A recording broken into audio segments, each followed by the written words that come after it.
This is Steve Halleck of TikToking, and I've got another cool review video for you today. Do me a favor, subscribe to the channel, share it with your friends. Let's get some good discussions here in the comments and get people viewing these things. And it's nice to know that the time that I'm putting into these is appreciated by people. So thank you for watching, and I do appreciate the comments that I get. I really like it a lot. And it's really cool to be able to share these pieces that people almost never see with a lot of people. So that's kind of the whole reason that I'm doing this. And the more people, the merrier. Anyway, today I have a Jaeger-LeCoultre Master Minute Repeater in titanium with an open dial. And I thought I'd use this opportunity to teach you guys how a minute repeater works. So first of all, let's just go over the watch. Again, the case is titanium, which is actually considered by many to be the best material for a minute repeater.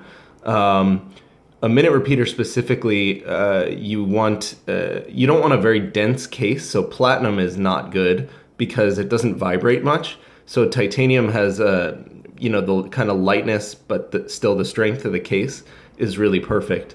And in this watch, they've given that titanium a really high polish, which is actually very difficult to do, and it still gives it a kind of precious metal look.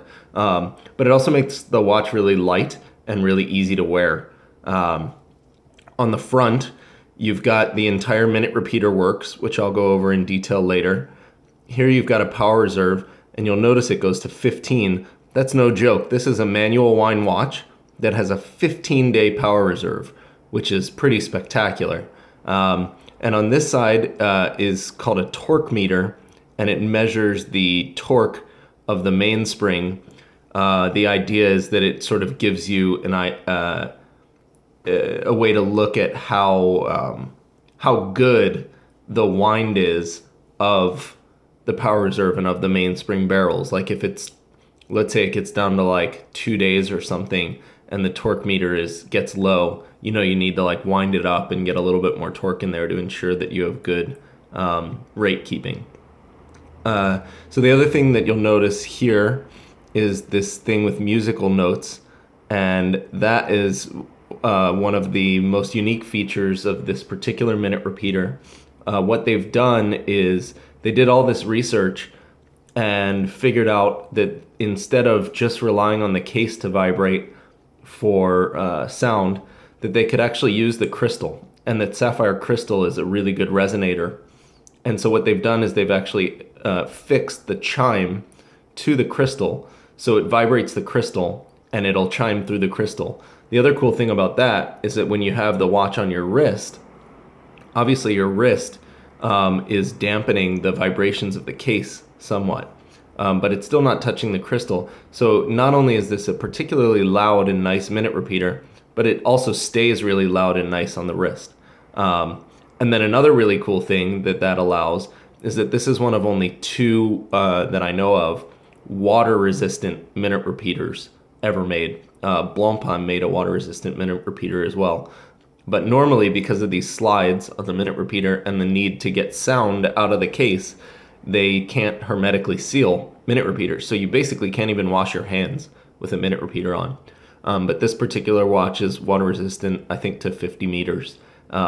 So yeah, you don't want to swim with it, but you can wash your hands and do normal stuff without worrying. We'll take a look at the back really quick. The back just has this 3/4 plate. It's ruthenium coated. The movement is in German silver. Just like the Lange. It's very similar to a Lange movement, actually, with this 3/4 plate and the German silver. I like the ruthenium coating a lot. It looks cool. Here you have these screwed-in chatons, and these are where the two mainspring barrels are to get the 15-day power reserve. Otherwise, there's not a ton to look at back here. The watch generally comes on a black croc strap. I have this, as you can see, on a Hodinkee strap. It just is kind of cool. I like the idea of having a minute repeater on like a sort of dressed down strap. So let's get into the minute repeater itself. So one of the things that's important to know about a minute repeater is that they don't run off of the energy of the watch. So the two mainspring barrels that power the time are not the power that's used to strike the minute repeater. Minute repeaters have their own mainspring, basically, and their own regulator to regulate the timing of the strikes. And it's actually wound by the slide. So because of that, you can use a minute repeater as much as you want, because every time you're arming the slide, you're powering it and restarting it. And it doesn't affect how much wind is in the watch. So that is the spring that you see there, is the spring for the minute repeater itself. And I'll just go over all the parts that are important and then let you see how it works. This here is a centrifugal regulator. It is basically something that regulates the speed and the rhythm of the strikes. And so you'll see when the minute repeater starts, it starts to spin around, and it'll keep the strikes going at a good rhythm. Here you have basically the most important components of a minute repeater.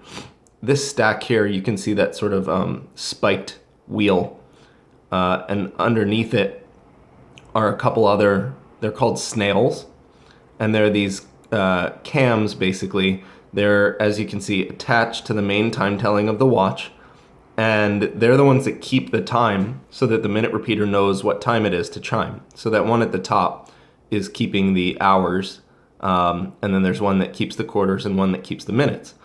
And then here you have these racks, which when I arm the minute repeater, you're going to see they all slide down.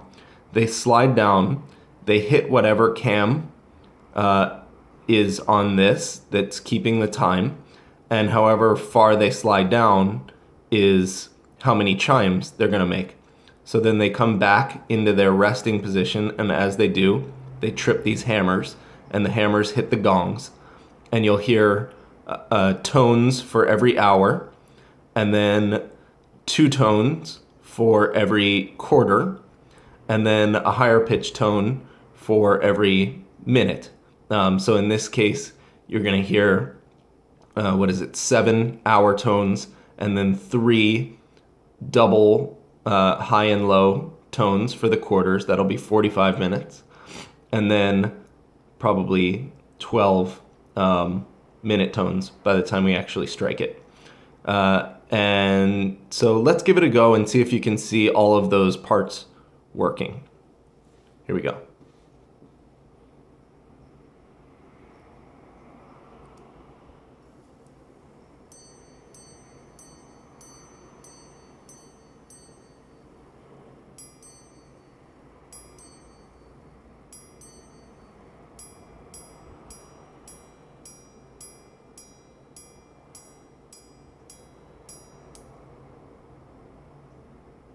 All right, so there you saw, I hope, these racks sliding down, hitting these hammers and tripping them. It chimed the time.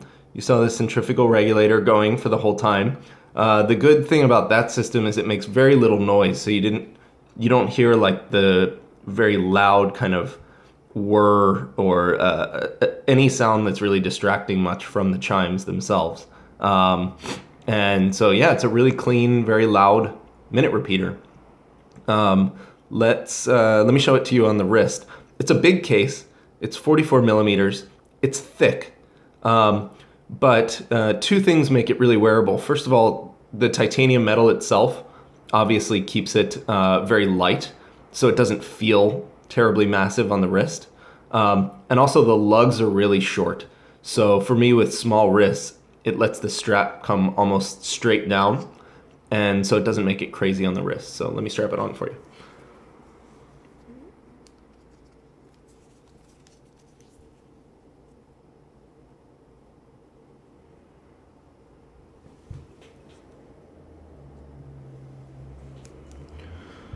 All right, so there you can see it on the wrist.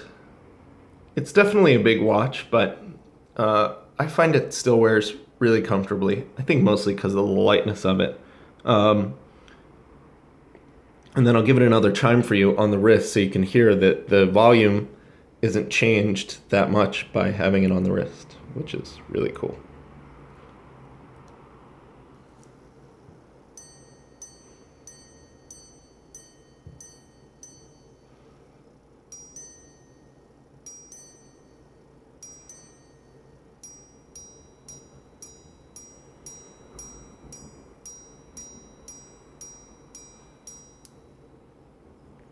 So there you go. That's the Jaeger Master Minute Repeater. A lot of people just call it the MMR online.